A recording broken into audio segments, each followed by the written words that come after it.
Our first speaker today is giving his second speech titled, "A Flight Takes Time." He's no aviation expert, but one time he went to a flight school's open house and briefly considered becoming a pilot. Today, he'll be talking about how the recent Boeing mishaps uncovered more details in a family story he thought he knew well. Please join me in welcoming, all the way from the faraway land of Winter Park, Florida, user experience designer and Toastmaster, Herman Salazar.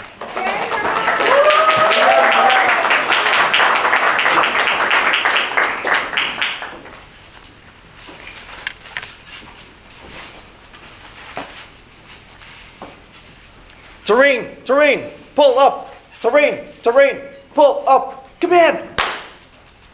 This was the last recording from the cabin of Avianca Flight 011 back in its infamous disaster in 1983. Fellow Toastmasters and guests, have you all heard of the recent mishaps that Boeing has been facing? Yes. Well, this recently piqued my curiosity, and as I was looking into it, I discovered that this was a piece of history that was close to my life. My grandpa was in one of those Boeing airplanes 4 decades ago that suffered irreparable damage. To give you a little bit of a backstory, my mom grew up in the 1970s. She was the oldest of 3 sisters. Her dad was a flight attendant for the flagship airline of the country called Avianca, and her mom was the homemaker. At this point, being a flight attendant meant that you were the ambassador for the country that you were from, especially for the passengers that traveled all over the world. So airlines were very selective of the people that they hired. Crew members had to know multiple languages. They had to be well-cultured, know about world geography, and handle themselves very well, just to name a few requirements. One November night in 1983, about 10 years after starting to work for the airline, my grandpa wakes up in the middle of the night and tells my grandma, "I just had a dream. It was the worst nightmare. It was the first week of December, and the plane I was working in ended up coming down and crashing and taking my life." So both of my grandparents are very scared at this point. They are terrified of this premonition, and my grandpa didn't want to go back to work for a while. So, in fact, he tried to get all his shifts covered, at least until December had passed, but to no avail. So Wednesday, November 23rd, he was back on a plane working on a flight to Europe. The route took off from Bogota. It would go from Bogota to Frankfurt to Paris, Madrid, before making the journey back. After resting for 3 days in Paris, the crew was back on the plane to make the journey back home after stopping in Madrid. Nothing was unusual about this flight, except that there was a delay for an hour and a half while they waited for some passengers that were coming from a different flight. By the time they took off, it was 11 p.m. The plane was full of world-renowned writers, artists, critics, who had been invited to the first World Conference for literary individuals in Colombia.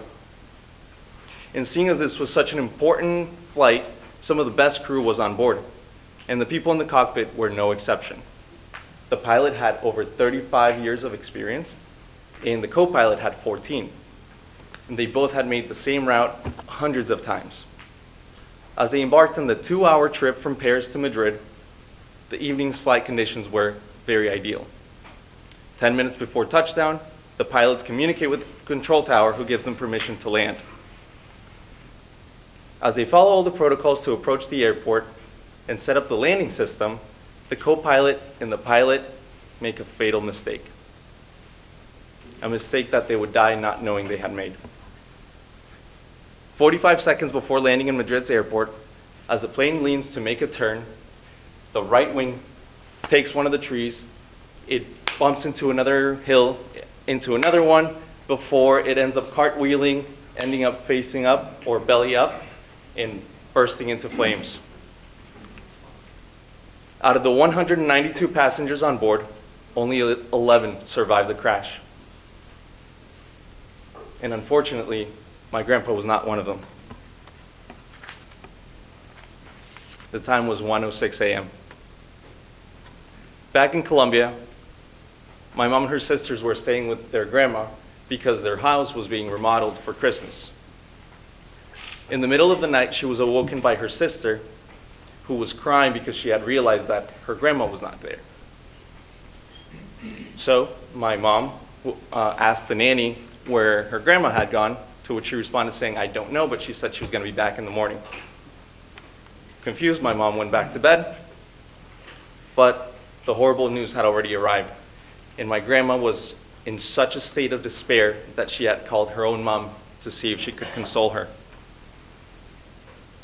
The next day, the Spanish government in Avianca set up a flight for the family members of the victims to help identify the bodies. But since my grandma was in such a state of inconsolable sadness, she asked her brother-in-law to go. When he arrived, all the bodies were in such bad shape that he was only able to identify my grandpa by one of his belongings. A Bulova watch that he would later bring back to my mom's family in Colombia. So, what was it that made the plane crash? There were some speculations at first, and one of them was that the engine had blown up. Another one was that the pilot had suffered a heart attack right before landing, but ultimately it was just to be pilot error.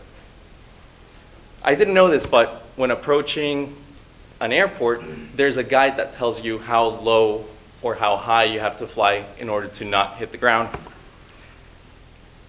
And this was a 747 Boeing, the largest jet airplane of the time, and back in this time period, it was actually known for its safety. The pilots had to input the minimum altitude into their alert system so that they could be alerted if anything happened. When the co-pilot was reading the guide, a moment of confusion took over and made him mix up the first two digits. Instead of inputting the minimum altitude as 3,200 feet, he mixed up the 3 and the 2, inputting 2,300 feet. The pilot should have confirmed this, but he ended up not doing it, and was, as with everything, there's always other factors at play, but it seems like destiny had made up its mind. What's interesting is that there was an in-flight magazine that had a story in there. And in the story, there's this man who is looking for some time, but just like the man in that story, my mom's family was desperately needing the healing powers of time. Yet, the more they clung to that watch that survived the crash, the more they realized that they couldn't buy more time holding a watch whose hands were stuck on the hour my dad's or my grandpa's time had run out. Thank you.